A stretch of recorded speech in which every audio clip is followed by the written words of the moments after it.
Forgiveness is a complex and frequently emotional process, and I know firsthand how tough it can be. On the one hand, we are all aware that forgiving is beneficial to our mental and emotional health. Hanging on to anger and resentment may eat away at us from within, causing tension, worry, and even physical health issues. On the other side, forgiving someone who has hurt us might seem difficult.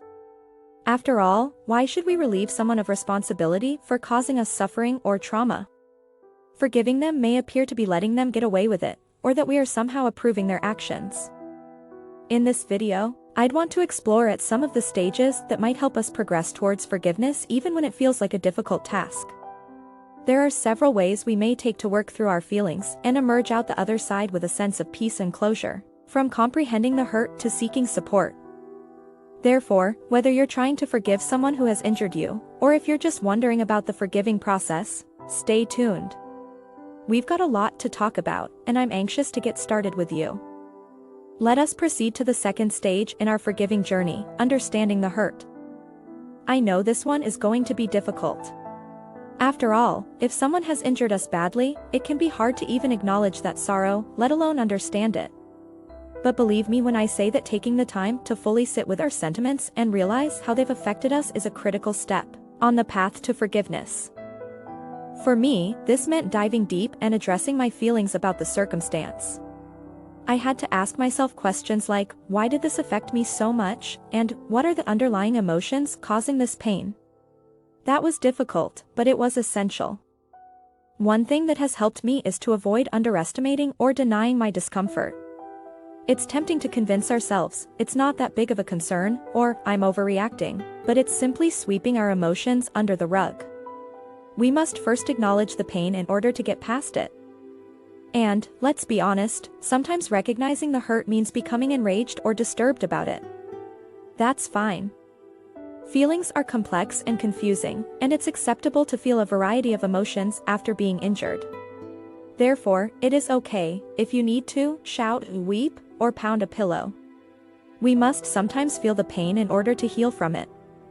Generally, recognizing the hurt entails taking the time to stay with our feelings, even when they are unpleasant. It is about accepting our grief and allowing ourselves to feel it without judgment or guilt.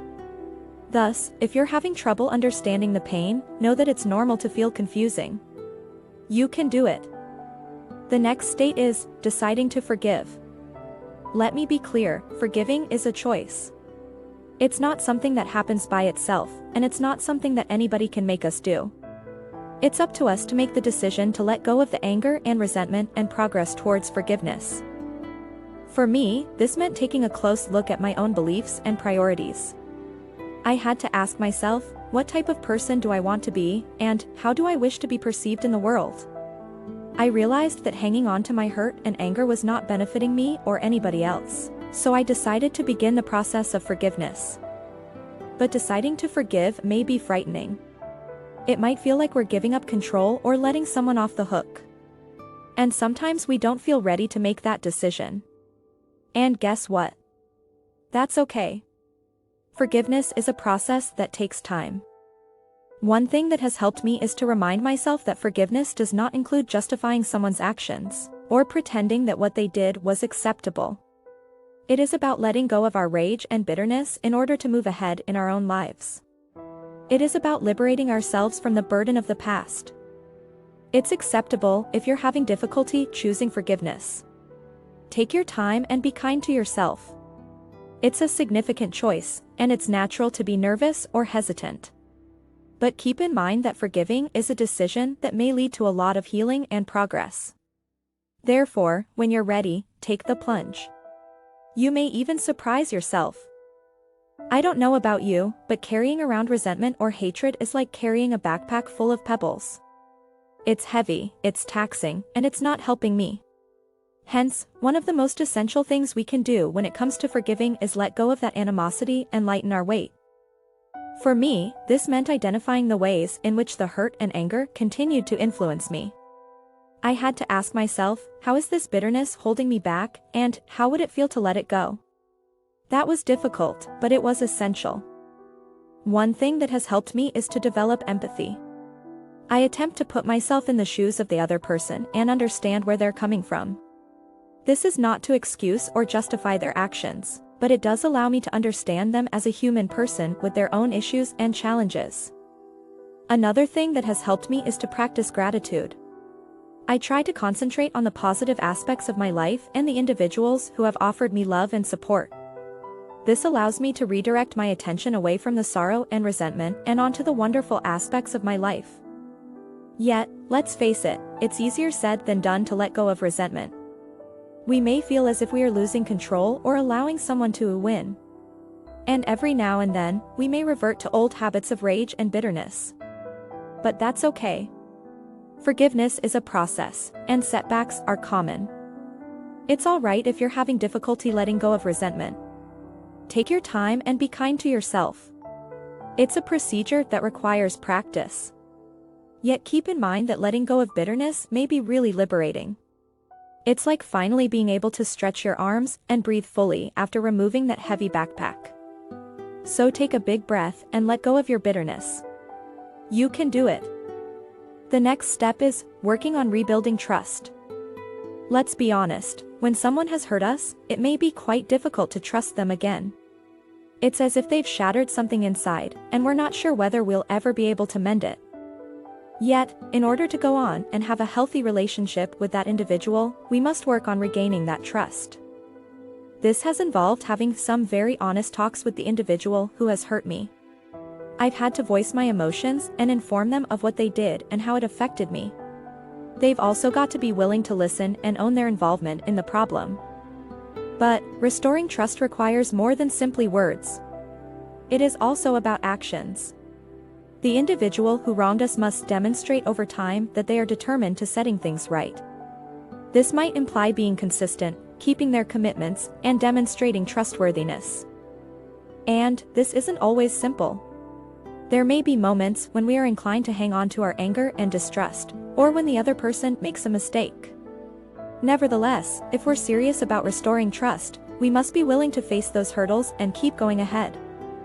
Setting firm limits has proven to be beneficial for me.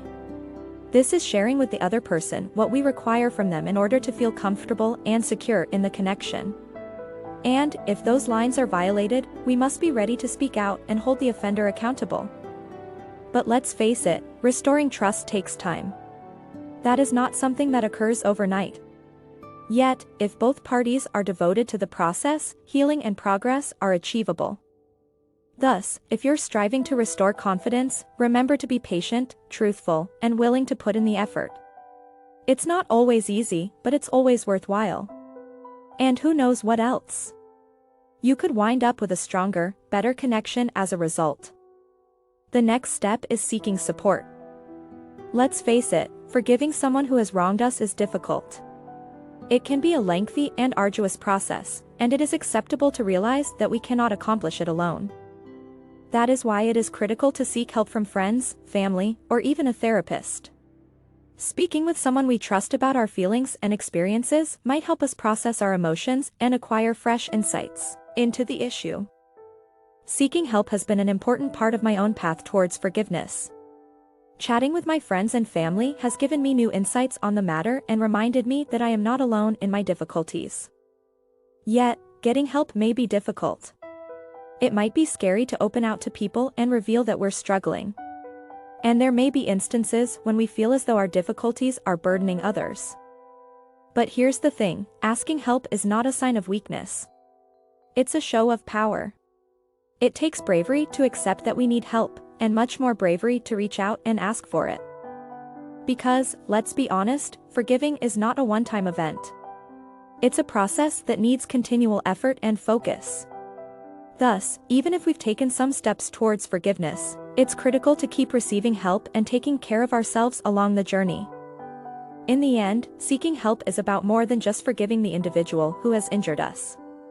It's also about forgiving ourselves and accepting that we are deserving of love, compassion, and support while we travel this arduous path. Thus, if you're having trouble forgiving someone who has injured you, know that you're not alone. Get help, be kind with yourself, and keep in mind that forgiveness is a process, not a destination. Let me be clear, forgiveness is not a one-time occurrence. It's a process that needs continual effort and focus. Yet occasionally, even when we think we've forgiven someone, old sentiments of anger, hurt, or betrayal might come back up. But here's the thing, practicing forgiveness entails making a conscious decision to let go of those unpleasant sentiments and move on. Before we get to the next point, can I ask you for a favor? If you found this video useful, please subscribe to my channel and click the notification bell to remain up to date on future content. Please share this information with anybody you know who could benefit from it. Don't forget to watch my other videos on my channel, where I give advice and thoughts on a variety of issues relevant to personal development, mental health, and well-being. Now let's continue. Forgiveness has been something I've worked on a daily basis. It's about reminding myself that holding on to anger and resentment only serves to harm me in the long run, and instead choosing to focus on the positive aspects of my life. Nevertheless, practicing forgiveness may be difficult. It's easy to cling to old grievances and stay trapped in the past. And there may be instances when we mess up and find ourselves falling back into old thought habits. But here's the thing, forgiving isn't about perfection. It is an intentional decision to let go of unpleasant sentiments and move ahead towards a brighter future. Practicing forgiveness isn't simply about the individual who has wronged us. It's also about ourselves. It's about admitting that we deserve to live a life free of bitterness and resentment. Hence, if you're having difficulty practicing forgiveness, remember that it's a process. Be kind with yourself, and remember that every tiny step towards forgiveness is a step in the right path. Finally, practicing forgiveness is more than just letting go of the past. It's about making a better future for ourselves and others we care about. Thus, let us take the first step towards forgiveness and begin living our best lives. In conclusion, forgiveness is a challenging but rewarding path that entails regaining control of one's life and paving the way for a brighter future. To let go of anger and resentment demands strength and bravery, and forgiveness is not a weakness. Forgiveness requires time, patience, and effort, but it is well worth it. Understanding the damage, choosing to forgive, letting go of anger, restoring trust, finding assistance, and practicing forgiveness every day are some of the main elements in forgiving someone who has injured us. Ultimately, forgiveness is about more than simply the individual who has wronged us, it is also about our own well-being.